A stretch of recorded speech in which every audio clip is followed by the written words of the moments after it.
Welcome to the Lion's Den Radio, the radio that explores genres of all kinds and from all cultures. Jean-Luc Cadet, Kai Ulak, and I, Konstantin Pachynakos, are your hosts. Today, we're being joined by a good friend, Alec Nakhnikian. Tell us a little bit about yourself, Alec. Hi, my name's Alec. I'm a grade 12 student, and I play video games, and I like the soundtrack to a video game.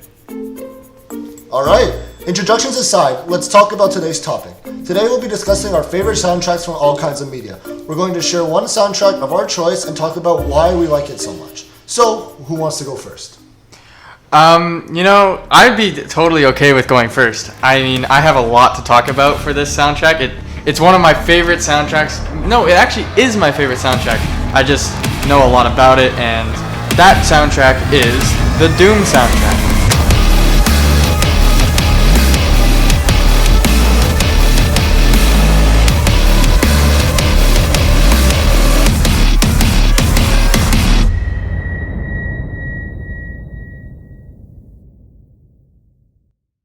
So, first of all, as a quick context, so Doom is a video game that's from a long time ago. It's from 1993, and it was the video game that basically revolutionized and started first-person shooter type video games. So, the game is essentially about you are playing as the Doomslayer, who is the most powerful man in the universe, and you have to go fight a bunch of demons. You have a bunch of guns, and you just go nuts.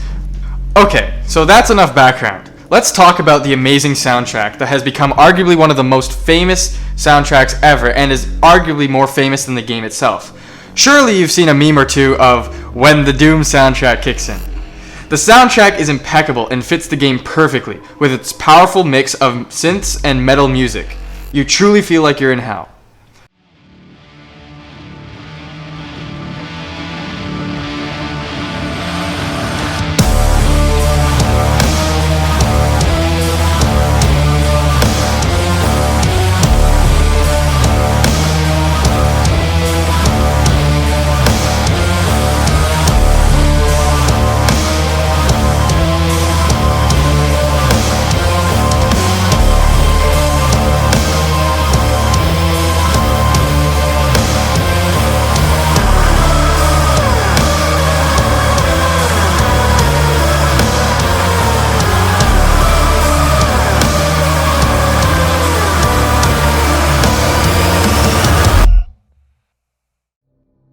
Pretty insane, right?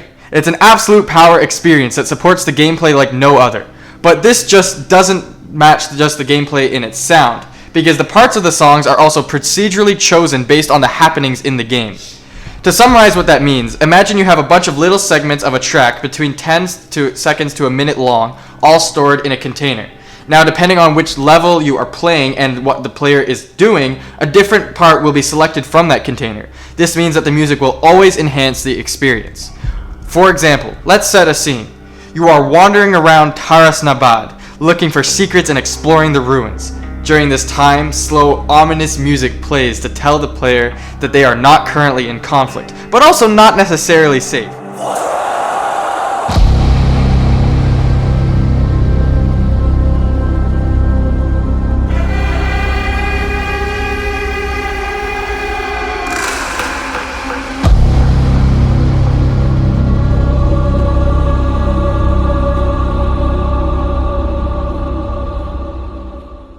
All of a sudden, the players enter an arena, and the most powerful and deadly demons are summoned into the area. Now the music will immediately but seamlessly switch to the heaviest, most energetic music you have ever heard to support you in your quest of rage.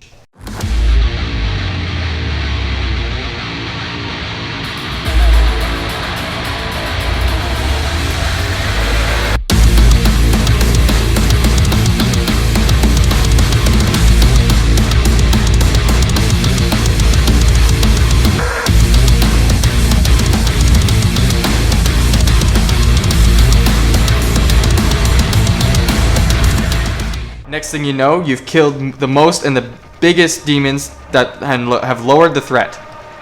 The music responds to this by lessening the intensity while still retaining some energy to remind the player that the demonic threat hasn't been completely eliminated. And this whole process is done so beautifully.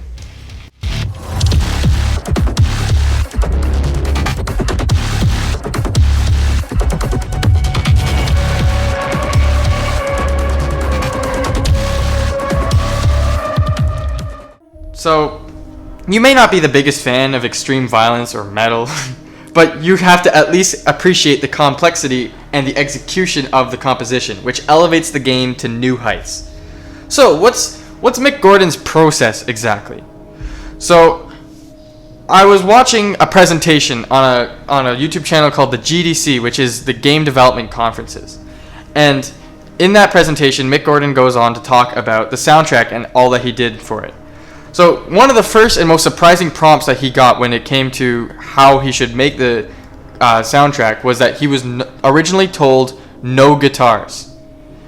It's because in modern day music, metal is like portrayed in the media poorly. It's like mocked, and a lot of people think it's related to like emos, and that's not really what that is. Emo music is not metal music.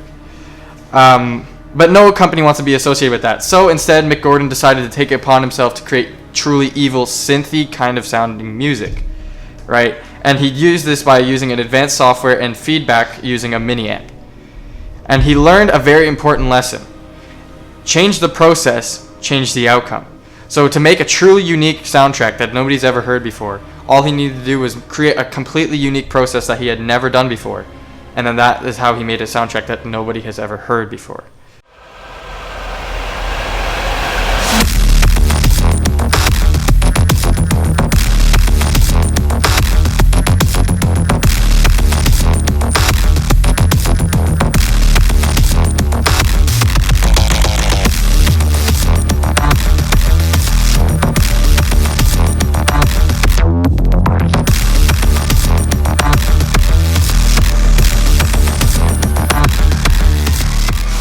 Eventually he decided to put guitars in it anyways, but he hid it. For example, he used a software that would take the chainsaw sound from the original Doom and mix it with the guitar for a uniquely brutal combination.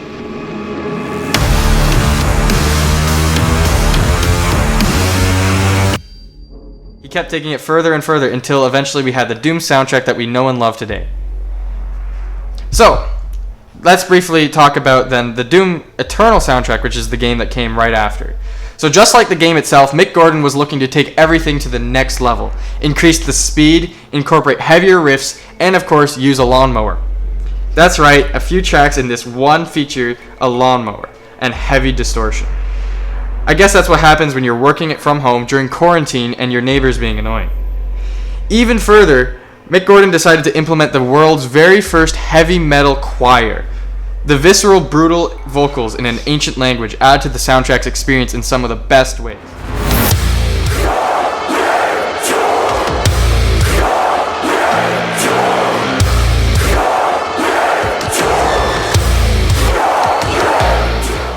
And he made a whole video on that, so you can watch it on YouTube. And it's a very good video. But yeah, anyway, that's all I had to say for the Doom soundtrack. Is there any questions, or you guys want to I don't know, ask some questions about that? For me, I might have one question to ask you, actually. Okay.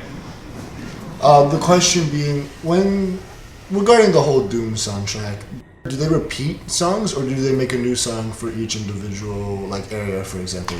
So the way it works is, yes, there is a lot of repetition involved, but for the most part, levels will have very distinct soundtracks. But like I said earlier, there's the procedurally generated or tracks, and it's chosen that way. So what it'll do is because again it's all just 10-second little segments, they will still just kind of exist in later levels, but you'll notice for example in the earlier levels the music is a little bit less intense, whereas in the later levels where it's really crazy, everything is just going absolutely nuts. It's the most brutal, fast, heaviest soundtrack thing that the soundtrack has to offer.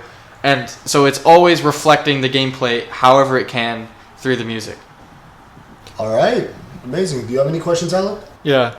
Question I got is, has the same guy been doing the Doom soundtrack for the entire length of the series, or has there been different people? So the original Doom games were actually, the soundtrack was written by a guy named Bobby Prince. And Bobby Prince, his soundtrack was a lot more chiptune kind of sounding, classic video game sounding soundtrack. But it did still have some guitars, and it also still kind of like, I don't want to really say this, but like ripped off some like actual like metal songs that like already existed. But this was back in a time where copyright wasn't as huge of a thing, so he wasn't getting sued for it. He could openly say like, "Oh yeah, this is a direct ripoff of Slayer's Angel of Death riff," and then yeah, everyone was okay with that.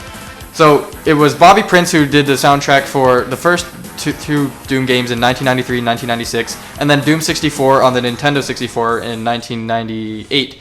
And then in 2003, a guy named Trent Reznor, who's from a band called Nine Inch Nails, did the soundtrack. And then there was no Doom game after that until 2016, and then that's when Mick Gordon took over.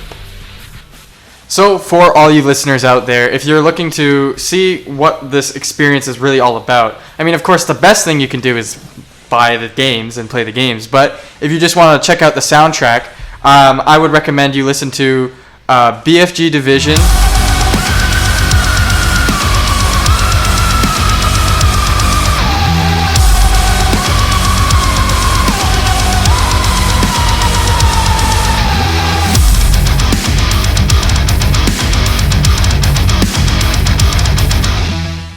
You should listen to The Only Thing They Fear Is You.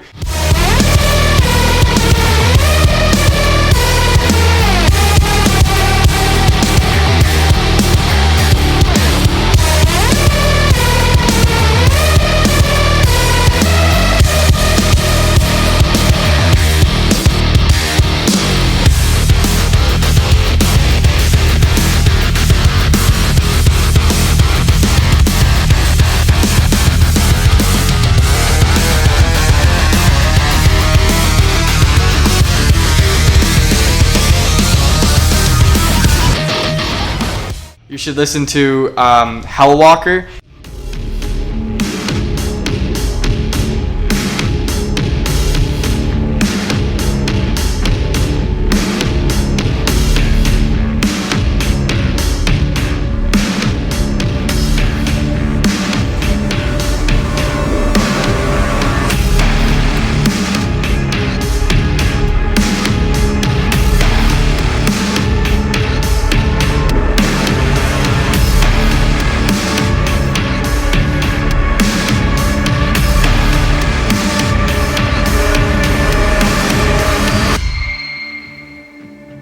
And you should definitely listen to Doom Hunter.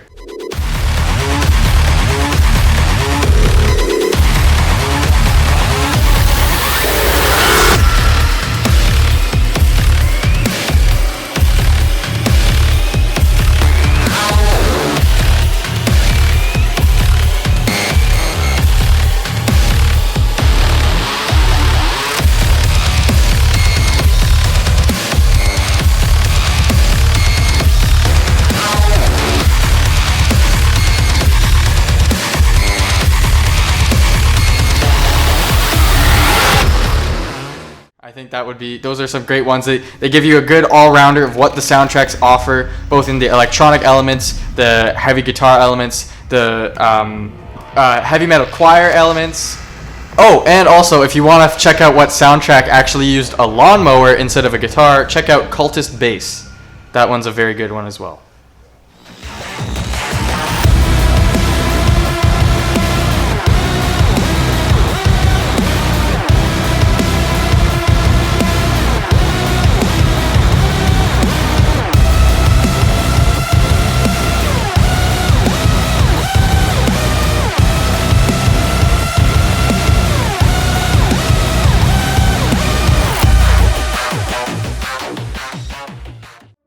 Okay, also, I just want to give a quick public service announcement. Doom is a game about fighting the forces of hell. You are not promoting demon worship because you are literally like getting rid of all the demons. You're killing them, okay? You are single-handedly removing all forces of hell from the face of the earth. So to think that this is a game that's promoting like Satanism and stuff is incorrect. So, that's enough about my soundtrack. I mean, I know I talked a lot about it, but I also really want to hear about what soundtracks you guys picked today. Like, Alec, what did you do today, Alec? Yeah, so the soundtrack that I picked was from Hades. So if you don't know Hades, some background. Hades is a roguelike game where you play as Zagreus, who's the son of the god Hades. And you're trying to escape from the underworld with the help of the Olympian gods, like the famous ones Zeus, Athena, Dionysus, and more. So you go through the multiple layers of hell, like the hellish Tartarus, the meadows of Asphodel, and the luxurious Elysium, and you fight bosses like the Furies, a Bone Hydra, and a lot more, all accumulating in a final showdown between Zagreus and his father Hades, Lord of the Underworld. So what do I like about this soundtrack? Well, it fits the mood really well. You are basically in hell, and it works a lot with that, but you also go through a lot of different phases.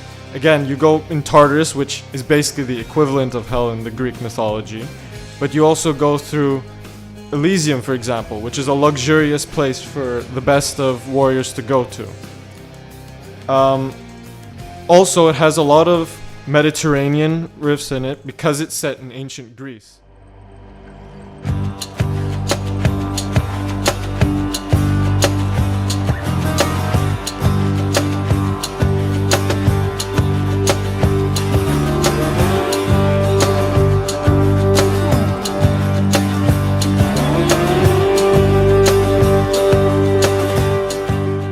And it has the metal because it's in hell.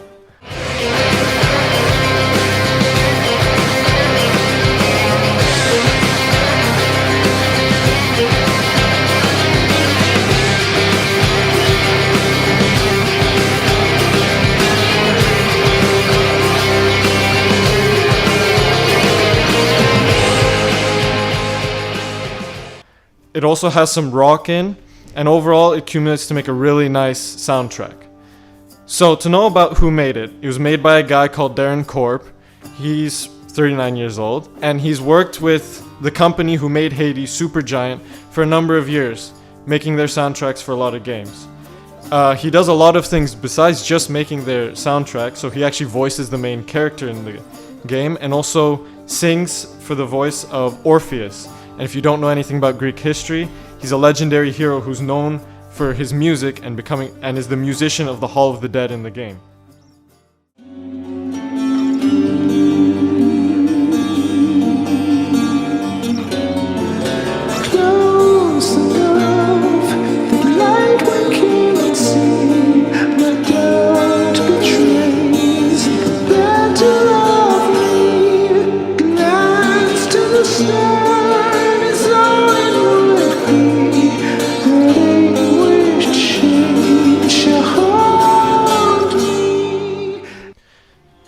So, one thing that Darren Korb did is he implemented a lot of different types of instruments from Mediterranean background and other backgrounds. So he takes instruments from the Ottomans, he takes the lavta, which is a music that's popular with the Armenian and Greek communities. He uses electronic elements like an 80s vintage sampler for some synth sound waves, and a lot of other things. He also had to adapt a lot during COVID. So all of the music and all the voices were recorded in his tiny apartment. He didn't have any proper sound studio set up. So it's all stuff that he did, which is really impressive when you hear the quality of the music. What I really like about this soundtrack is similar to what Jean-Luc said about the Doom soundtrack, is that the music changes depending on the situation you're in and where you're in. So you'll have a lot more metal when you're in Tartarus.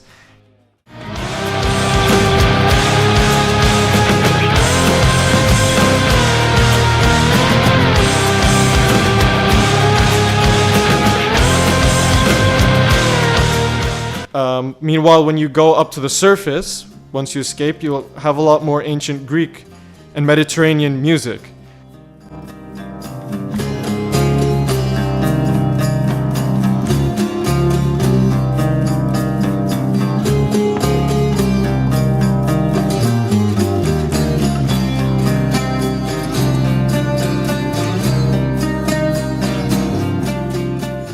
Or you'll have some rock in Asphodel. It all fits really well with the vibe of the game and where you are, and makes you all that more immersed into the story. Another thing is that he actually uses the Dies Irae, which is a song from the 13th century that represents death. And he uses these few notes. It's used in the title music, but it's also used whenever Hades, which if you don't know is the god of the dead, he uses it whenever Hades is involved.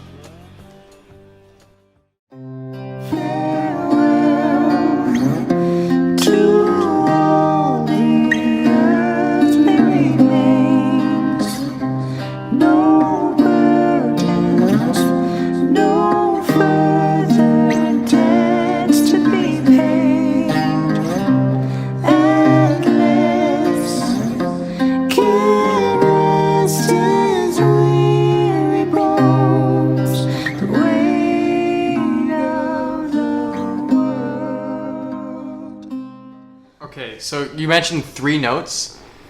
Do you happen to know if those 3 notes is the Devil's Tritone? I don't know that. Okay, so because the Devil's Tritone is like it's basically when you take any root note, and then you take the its octave, like the same note up an octave, and then you get the note exactly in the middle of it, and then it creates a sound that like many people would say is like the it was supposed to sound so evil and so horrible, like that, like it should not fit in any music at all. It used to be believed that like no music would ever be able to implement it in a way that it sounds good, right? But then metal music came along, and the very first metal song ever written, Black Sabbath, by Black Sabbath, I know, amazing name, uses that Devil's Tritone. So do you think that if for a game that you said it implements some like metal music, do you think that that's like I guess the reason why he decided to use that? Yeah, so not only does it implement metal music, but you actually spend a lot of it in the underworld, and especially a few parts in hell. The Dies Irae specifically, it actually represents things like death and despair and doom. And throughout the game, again, Hades, he is the god of death, but he's also actively trying to stop you as you try to escape from the underworld. So you can also see that link with Doom itself. That was a good question. Oh, thank you so much. Constant, you got a question? No, I actually do not have a question. I think all my questions were answered while you were talking about it. All right. If I have to give some tracks that I really like, there's one, The God of the Dead. That's the final boss music, which happens when it's the showdown between Zagreus and Hades. And it's been described as pure metal mixed with a haunting theremin.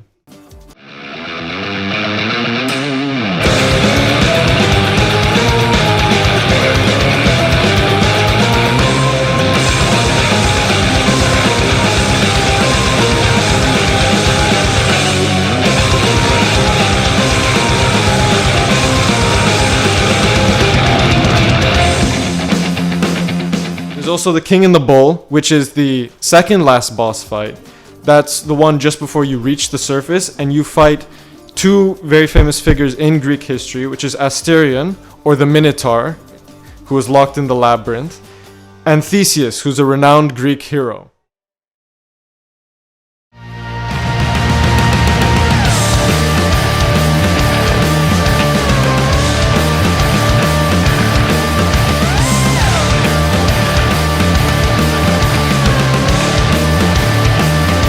The final one that I like is Out of Tartarus, which actually Darren Korb himself has said was pivotal in him realizing the style of the Hades theme. And so without this song, a lot of the music within the Hades game would not have been realized. And he has described it as a song that fuses the Middle Eastern lead riff and percussion with a funky bass line and synth stabs, then morphs into a heavy metal head thrasher with sweeping vocal chords.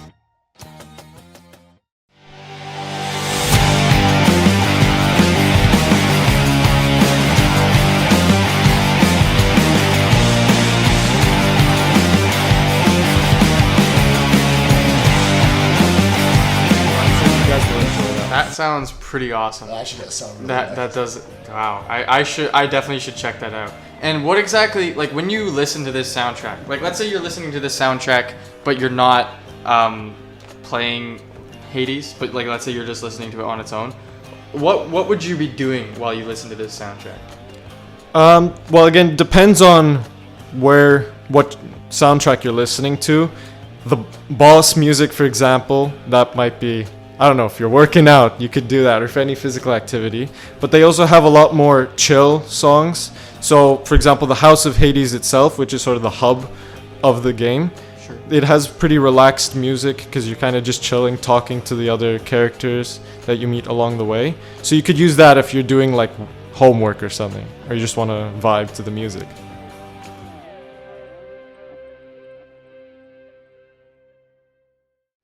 So that's been quite a lot of talk about hell. So sorry about that, all the Christians out there. So we're gonna move on to our third soundtrack pick of the day. Constantine, can you tell us about your soundtrack? All right. The soundtrack I would like to talk about this time would be Generation 5, a Pokemon soundtrack, which the game was called Black and White. Now, I played this game when I was really young. It came around 2011, I believe, and it was the first Pokemon game I have ever played. I enjoyed it a lot. I thought it stuck with me, and the soundtrack is utterly brilliant. I think it's one of the best soundtracks that Pokemon has ever made, and they have not topped it ever since. Ever since I played that Pokemon game, I've never played another Pokemon game where the soundtrack has even come closely to as good as it was before. Now, why is the soundtrack so good? Well, for starters, when you enter the starting town, it's a mixture of nice, calming jazz music with a little bit of piano on the side. Very calming music to set a good mood for the game.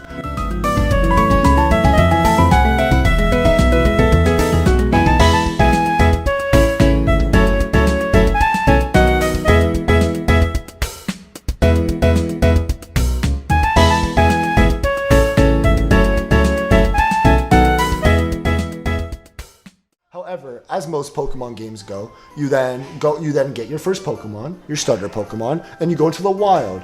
Then you hit a new route, the route being a new section of the game you play. Then the music changes into a more vibrant type of music where it has higher pitched jazz, and it's like more active.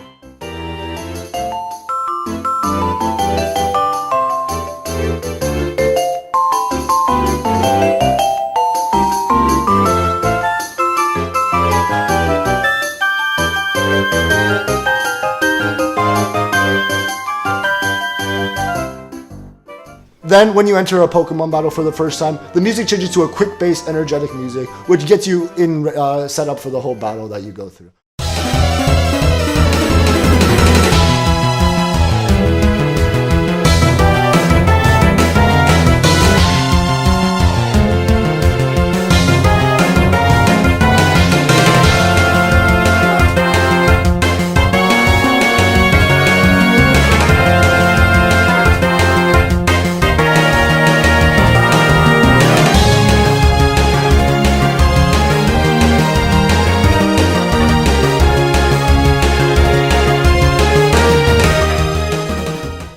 Every time you go to a different area, the music changes to fit the scene. It's similar to what Alec and Jean-Luc's game soundtracks have done. For example, if I were to walk into a nice town one of the towns late at night, the music would change to a nice, calming, smooth, low-tone melody, where it would just be it would be like you're walking through a nice, calm night.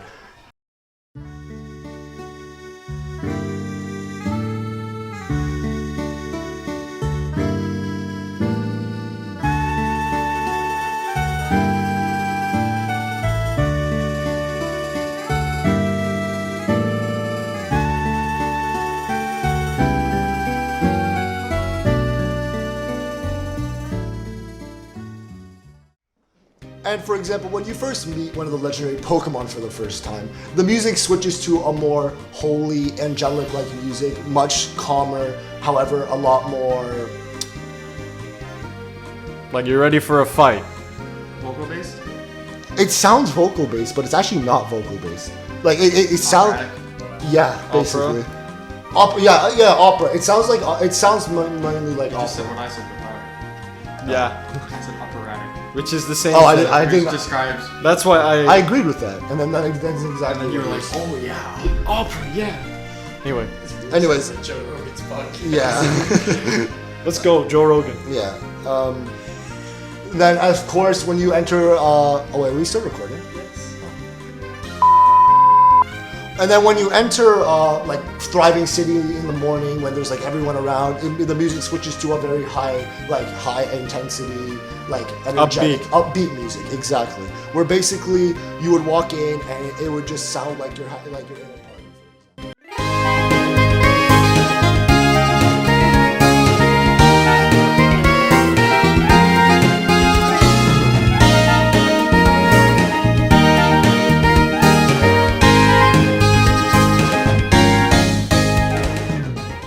And then when you would enter certain buildings as well, the music would completely change, depending on what the situation is. When you meet the villain for the first time, very ominous music in the background. When you fight the villain for the first time, very low tone music, like it's much darker than what you usually would hear.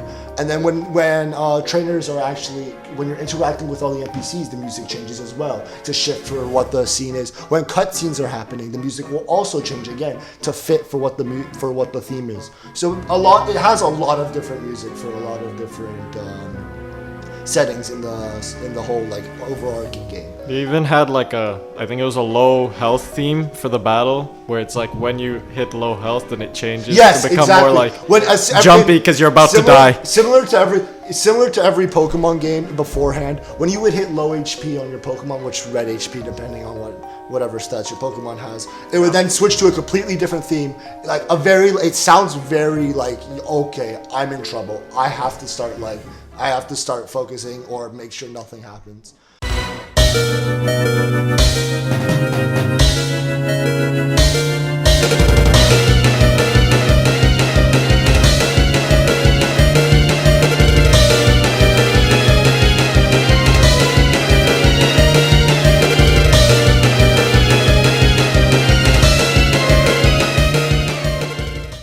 And then there's also one character in the actual game.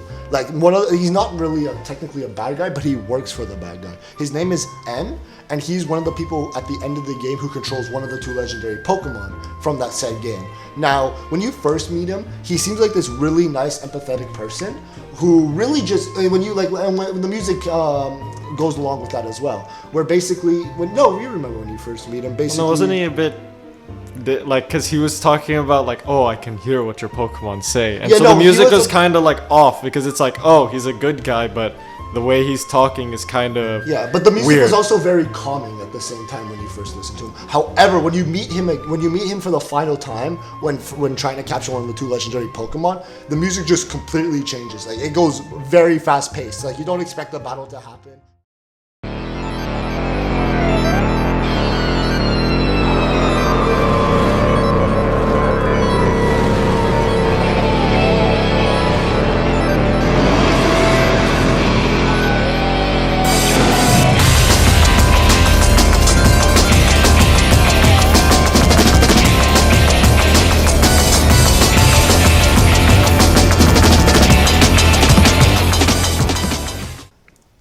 It's just it goes absolutely crazy. It's really hard to explain what the music sounds like without listening to it yourself, because there's so many different elements implemented into the music that it's really hard to explain it. So if you do want to hear what it sounds like, keep listening to the radio after this Den discussion.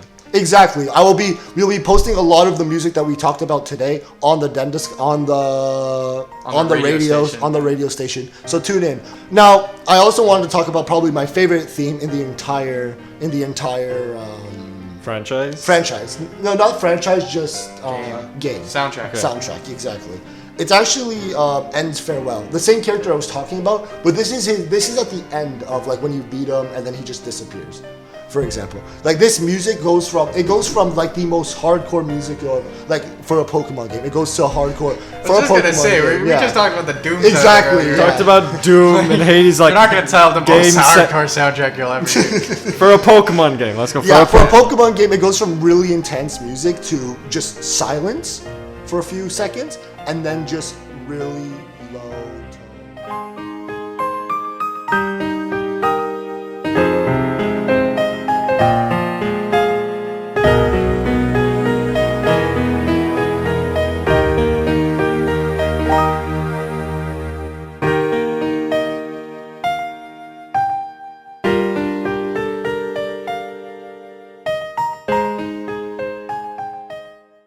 Especially for the scene, it works so well because it just emphasizes the scene that you see even further.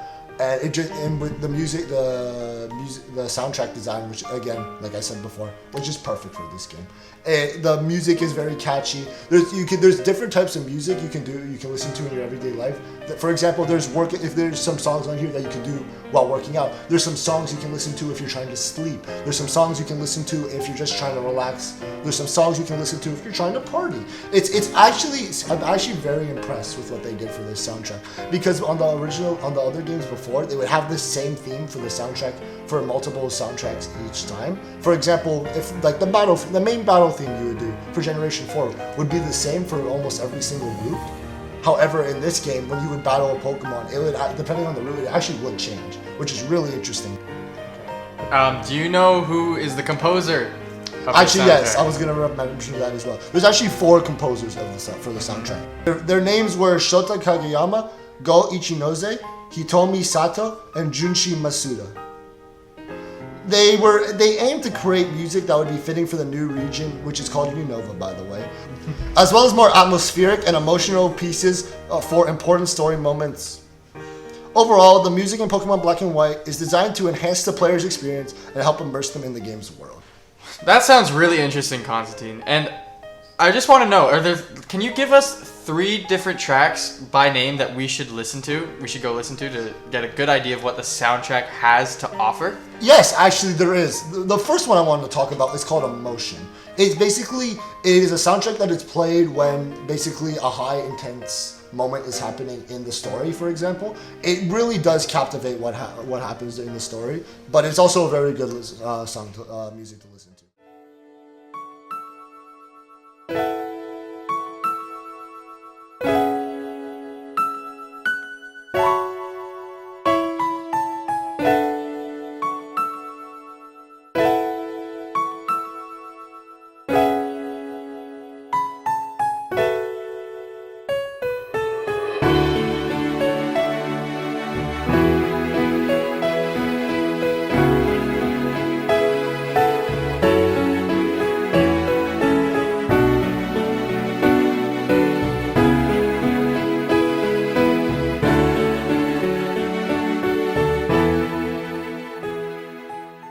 Another one I would give is Route 1. One of the first songs you ever listen to.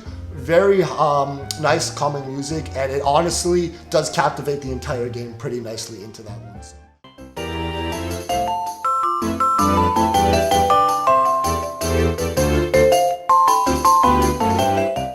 The last one I would like to talk about is Battle of the Elite Four, which is basically, the Elite Four is basically like some of the best in the entire region that you play in. So when you battle them, this song plays. It's a mixture of it's very high energy, very like energetic, exciting. Like it gets you pumped up for the battle basically. And this is a type of song I would tell you to listen to if you were actually trying to work out or do something with a very like active. Anything active, I would listen to this song.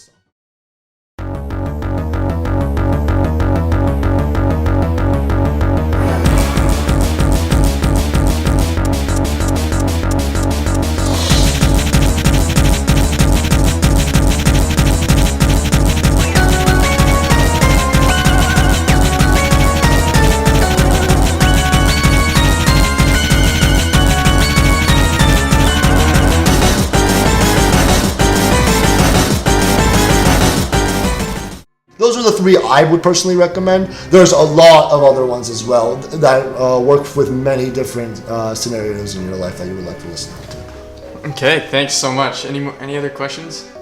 No, I think I'm good.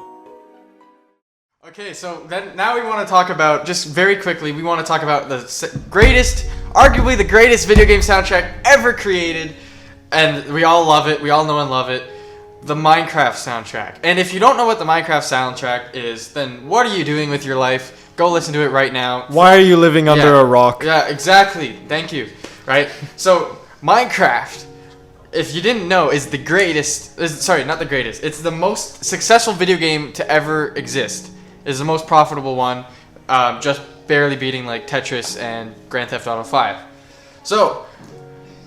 Minecraft is a blocky sandbox game where you just go do whatever you want. Generally, the game is obviously very it's chill. It's like there are some high moments, but generally speaking, it's a very calming game. So C418, the composer, had to match that.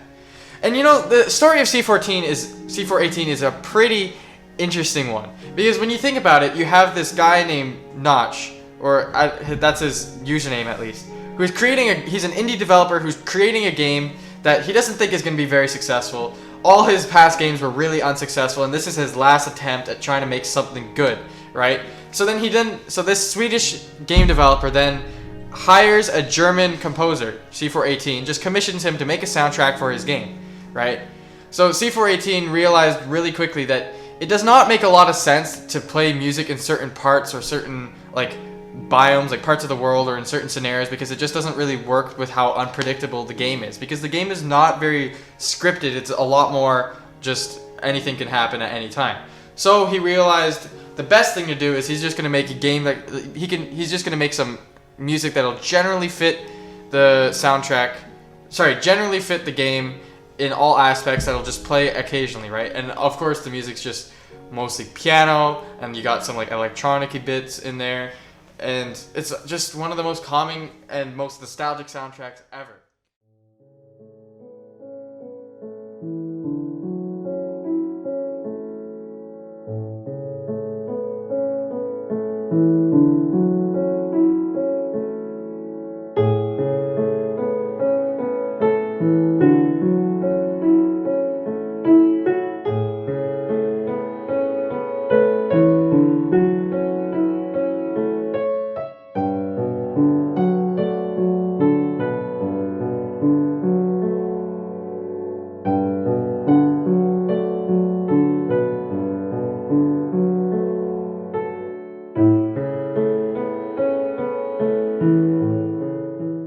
So yeah, he made a lot of the famous songs that we all know, but I also think we should talk about the now present main composer of the game, Lena Rain. So she, if you didn't know, made the soundtrack for another game called Celeste. It's another indie game that had a pretty good soundtrack, so you should also listen to that one as well. However, she's now taken over. She made music for things like the Nether update and all the updates beyond that, that is also pretty good. It's a bit different from how C418's music sounded, but it's just as good all the same.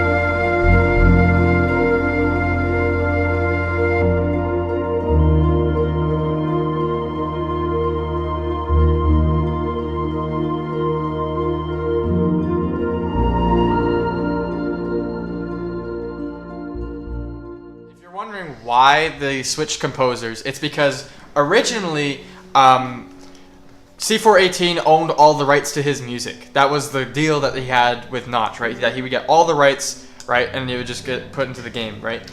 But after Microsoft acquired Mojang and acquired Minecraft, they wanted to then have Microsoft own all of the rights to the game's music. And C418 just wasn't agreeing with that. So they then decided to hire a new composer who would now compose music that would all be considered the property of Microsoft, and that new composer is Lena Rain.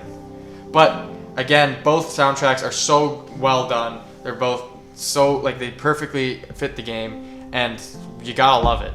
It is really interesting, I'll be honest. Now, actually, I do have a quick question for both of you. What was your favorite soundtrack in the Minecraft soundtrack?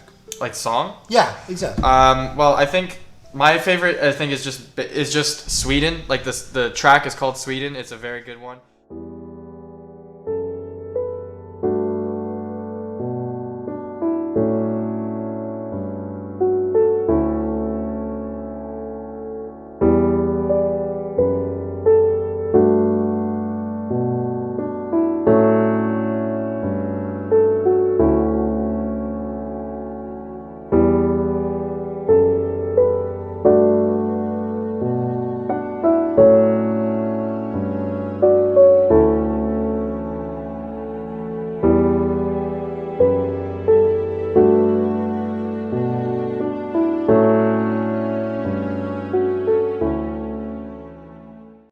So there was like kind of like two albums. There was like the beta and then there was the alpha, right?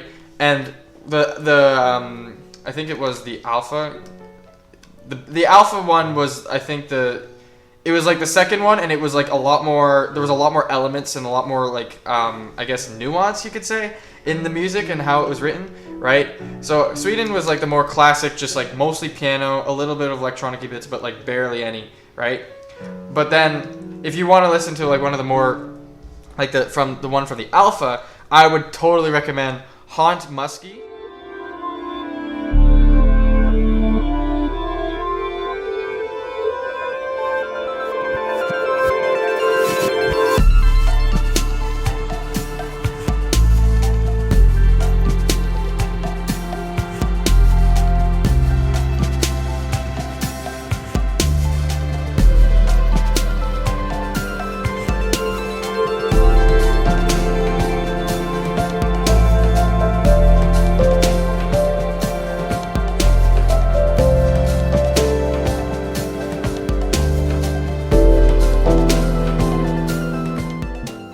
Or maybe even Tazwell, because those ones are they're just so good.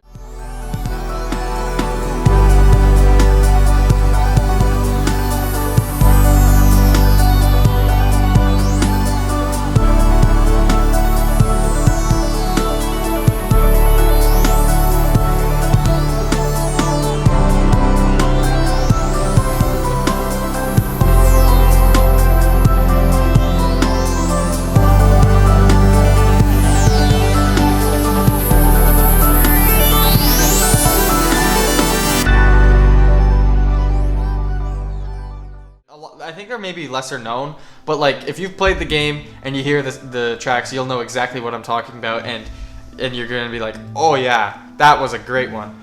And also, I would really recommend in the most recent music that C418 made for the Minecraft soundtrack was in the 1.13 Aquatic update, where he made 3 different tracks that are supposed to be playing when you're like underwater, and all 3 of them are really good, and those tracks would be Dragonfish, Axolotl, and Shunji.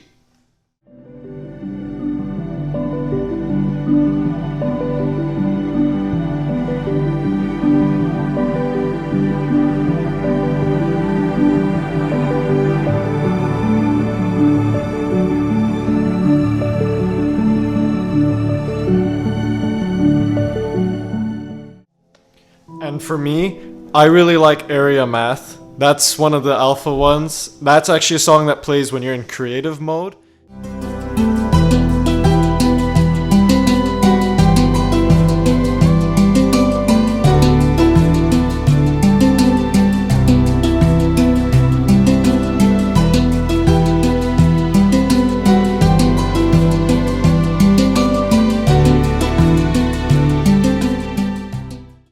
That one's really chill, really good vibes, because when you're in creative mode, typically you're just building, doing whatever you really want.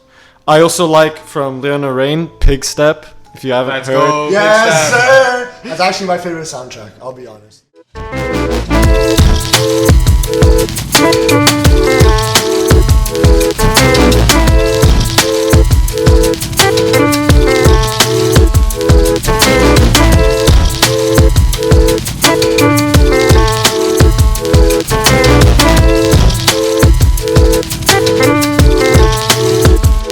But that one, it's one of the new music discs that was added for the Nether update, and compared to all the other music discs before it, it was a lot more different.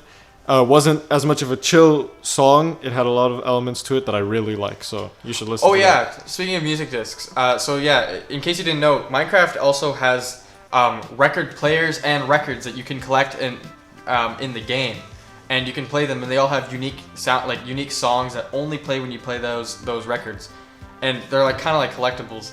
And yeah, so those ones are a lot more unique and a lot more different from the regular soundtrack.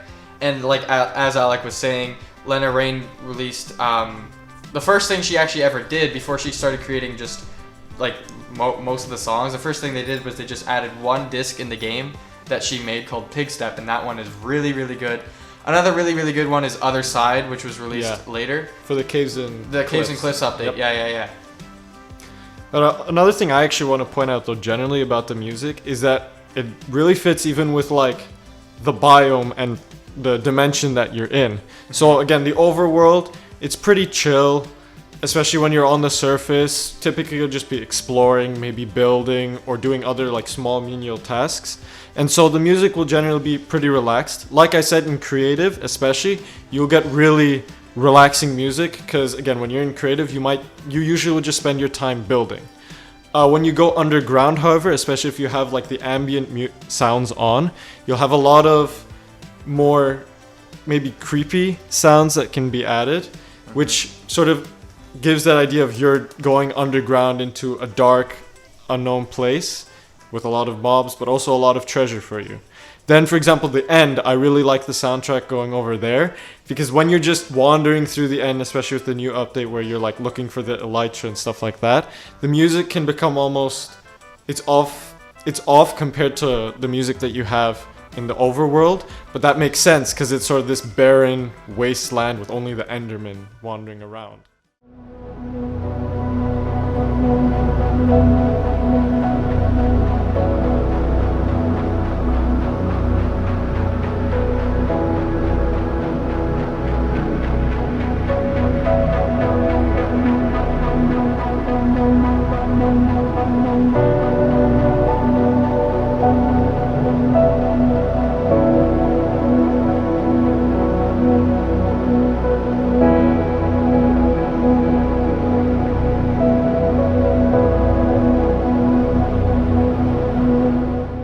So I really like that aspect of the music.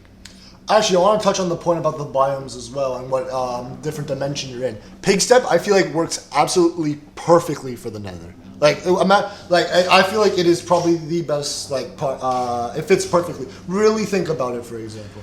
If you've listened to but Pigstep is like a boogie though. Like that's like it's not a boogie. So no, but like if you're talking it's a like bop. if you're talking, It it's is, a of bop. course It's it's a absolutely bop, a bop. of course, But it's like but- if you're talking about just like more like ambient kind of like while you're wandering around in the Nether, there are some other songs which I would argue are better. Like for example, Concrete Halls is really good.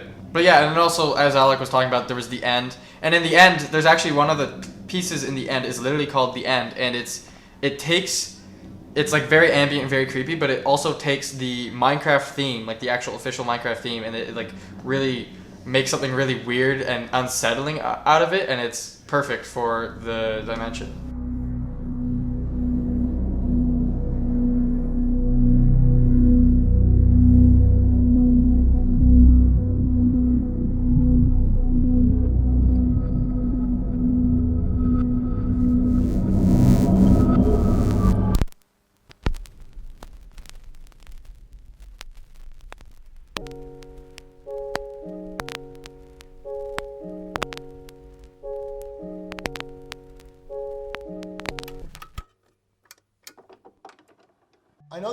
I know. Doesn't also some of the discs also contain a bit of the lore about Minecraft as well? A little bit, but it's more like one or two of them. Most of them is just a bop. Like, All right, yeah. you know. What do cat you and guys chicken. think your favorite disc is? We're talking of the old Oh, discs, oh, though, oh, not oh, I know, Pigstep. I know. For me, my favorite OG disc was Chirp.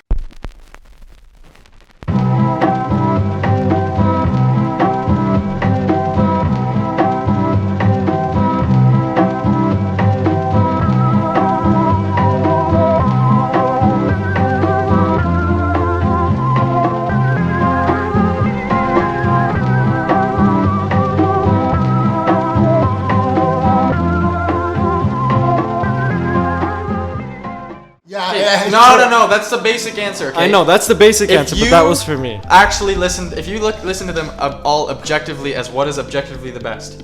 Blocks is the best one, in my opinion.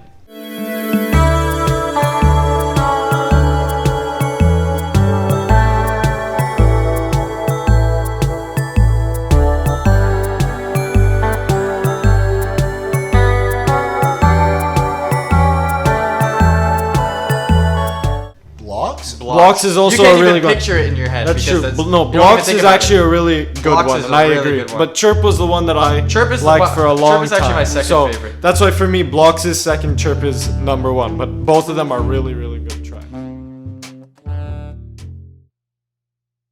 Well, thank you so much for coming, Alec. It was fun having you be a part of today's Den discussion. Is there anything you'd like to share before we finish? No, I had a really good time here. I think we had a lot of good discussions, learning about different types of music and different styles, and I think everyone should go and check them all out and maybe learn something new about different genres of music while you're at it.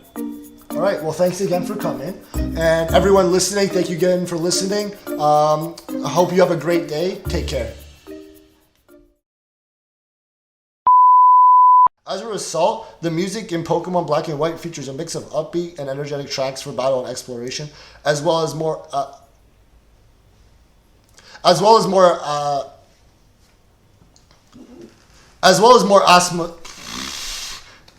Can we just move on?